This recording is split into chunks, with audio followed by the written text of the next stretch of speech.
I am Phil, the untraining ultra runner. I have run all distances up to 145 miles, but that feels a long time ago. I'm out of shape, out of puff, out of excuses. Join me as I return to ultra running, the places I go, the training I do, the calamities and the successes as I prepare for an epic race this summer.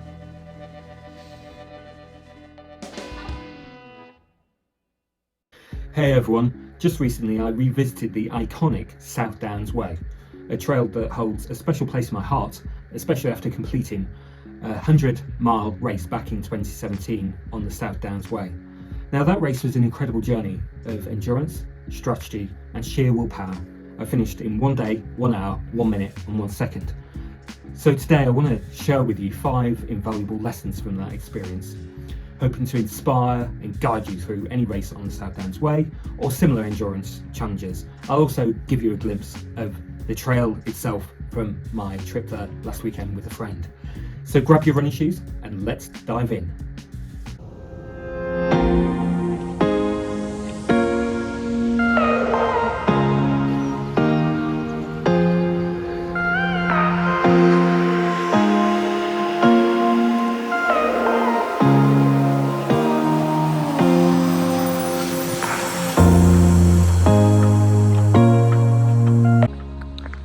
So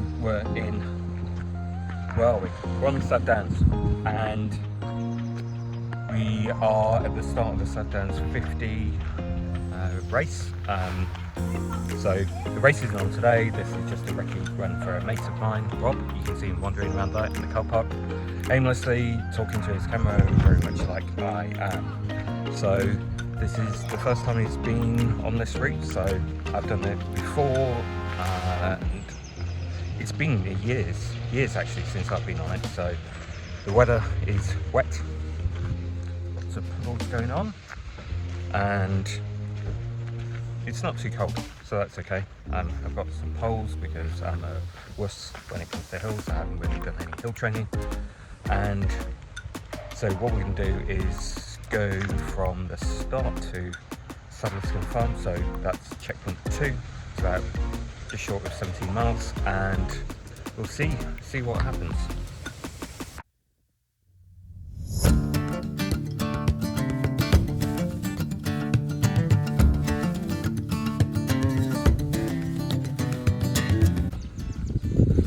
So we're a few miles in, about 3 miles I think, just short of that, and it's like that.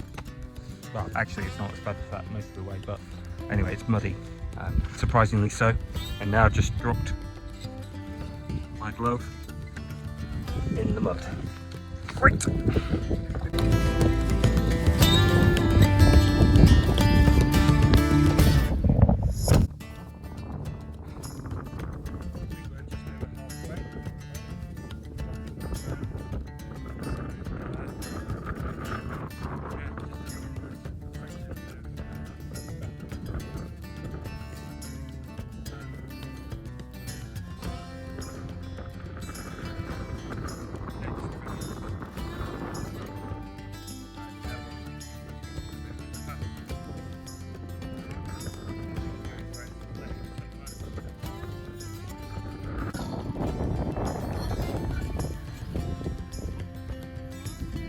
Where's the little piggies?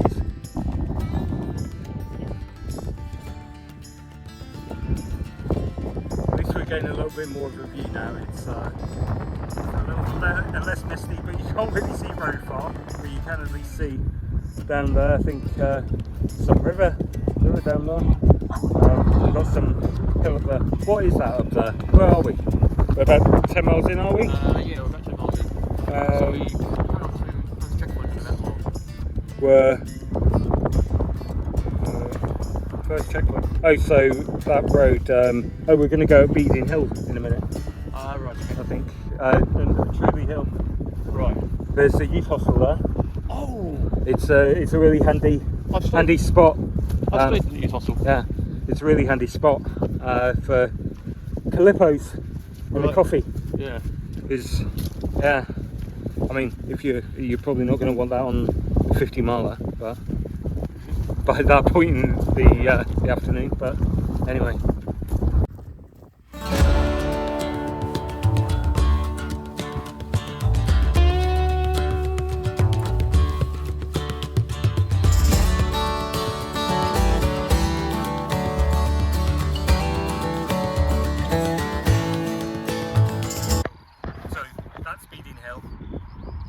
I've only run out and run it more ever because it's really steep. I know it looks flat on the video. It always does. It always looks flat as a pancake. That is a hill for me anyway, and for a lot of people. So it's what 6-7 years since I've run up that. I guarantee I can't do that today, but I'm wondering how far I'll get before I give up. Yeah, sheep. So I reckon, I don't know, where do you reckon, Rob? So we've got a patch of grass there where that bird is. I should be able to get past that. Yeah. I might be able to get to the little kick to the left. Do you think? Yeah. I reckon that kick to the left. I reckon that bit is the bit that's going to kill you, and you're going to get to there and you go, fuck this. Right. Okay. Shall I do it with or without gloves? Oh, I don't know. What do you reckon? With or without? I know you're worried about the weight. If you've got a strong opinion, or maybe if you haven't got a strong opinion about gloves, tell me in the comments whether I should have 2 gloves on, 2 gloves off, or maybe left or right glove. Let me know. I'm sure someone's got an opinion somewhere. Please put it in the comments. Tell me. Tell everyone what you think and why. All right. Shall I? Go for it. See how this goes. Right.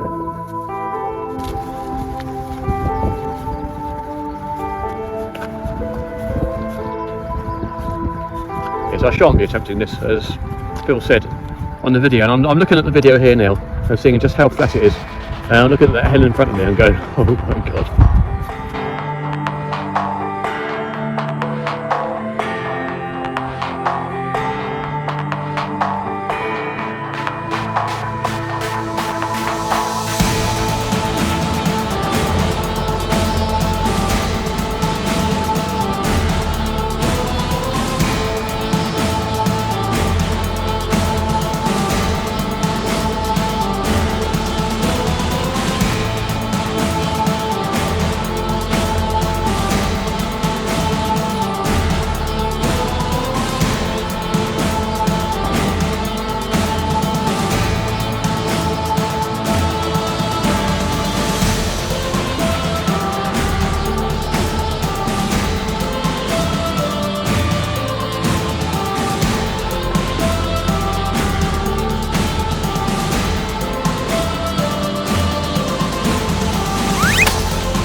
And he did make it, yes, as you can see, the guy's absolutely wrecked. But he did make it to that left turn. And I'll keep this going as I stagger up the hill after him. I won't be running this, he's going to have to wait for me. How'd it feel? That was hard. Yeah. When I got to you're right, that section is actually quite steep. Yeah. And yeah, the first run up, fine. And then it just got a little bit steeper. And as I was getting to the corner, I was thinking, oh, I'll stop in the corner. And then I thought, no, I've just got to keep going. And I got to basically this point, and where the ground changed a bit, I kind of lost a bit of momentum, and then I found a reason to stop. Yeah. I don't think I could have got, I don't know, maybe if there's £1 million in it, I could have got to the top, but yeah, maybe 2 million. 3, 4. I did think as you're going up, I did think that you were going to get to that corner and that would be the place to stop, because it looked quite brutal, and that last little bit, it really did look quite brutal, despite the fact it doesn't really show up in this video. Yeah, it looks flat. I mean, I've only just recovered back down to 84 ppm, but it was like 150 or something. Well, but well into zone 3. Can't keep that going for long. No.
we just finished, got back to the car park at the other end, so it's about 17 miles, and we're going to get back to Rob's car, and then we're going to drive back to the start,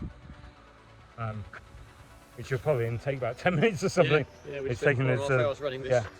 So Rob, South Downs Way, Yep. snog, marry or avoid?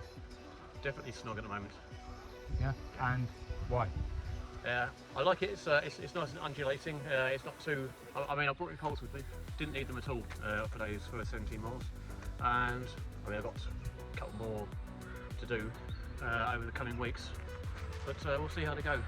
You said yourself that the last segment that's going to be the real killer. So yeah, look out for that. Yeah, last bit has 3 distinct hills, and they're quite steep, and on knackered legs they're tough. But yeah, I think snog, marry, avoid for me. I don't know. Yeah, I mean I've called the North Downs Way a nightmare dressed as a daydream. Yeah. So I think that's so North Downs for me is probably like the one night stand. South Downs Way is probably the one that you'd marry, for me anyway. Yeah. Well, I mean, yeah. Obviously, you've done this whole interview. You've done the 100 as well. So it's nice. It's pretty. It's got humps in the right places. Yeah, and it's not too painful. And it's not too painful, and isn't gonna. Yeah. Anyway, all right. Everyone's experience will be different.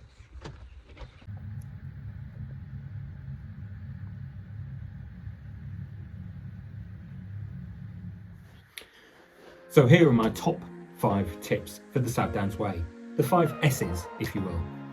So this is from my experience from running on the South Downs many times, and also completing both the South Downs 50 and also the South Downs 100 mile race. Number 1, shoes. Everyone always wants to know what shoes to wear. Should I wear trail? Should I wear road? How aggressive should my trail shoes be? Are my road shoes going to be any good?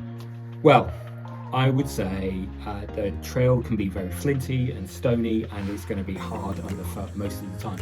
The trail drains really quickly, it's chalk, and it's only really winter when trail shoes are really needed. Comfort is so important, so in a toss-up between the two, as long as the weather has not been absolutely terrible, I'd go road shoes. Number 2, sunscreen.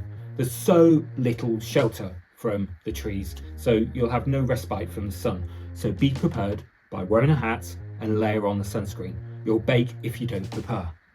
Take that from someone who's made that mistake before. Number 3, steep hills. The hills towards the end of the South Downs Way 100 can feel like an absolute kick to the balls coming at the end. But they aren't long, even if they are steep, or certainly feel steep by that point. And you'll probably poop anyway, so don't worry about walking them. Speed. Well, it's quite fast race, even with the elevation gain. Why? Well, the downhills are very runnable, and so are many of the rolling hills and the elevation gain. There are a handful of steeper sections, take them in your stride, and don't forget to enjoy the beautiful views, as long as it isn't misty, of course. Number 5, and finally, it's super easy to navigate. You're basically on the ridge the whole way. The aid stations are most often, not always, at the bottom of hills. So stop, get the food you need, fill up your bottles, and then eat on the way up the next hill. That's a great way of saving time. The South Downs Way 100 mile race taught me more about myself than I could have ever imagined. These lessons from preparation to mental resilience are not just about ultra running, they're about life. Whether you're an experienced ultra runner or someone looking to take on the first endurance challenge, I hope these insights help you on your journey to getting a belt buckle just like this. Remember, it's not about the distance, it's about the experience. Embrace it, learn from it, and above all, enjoy every step of the way. Thank you for watching, and happy trails.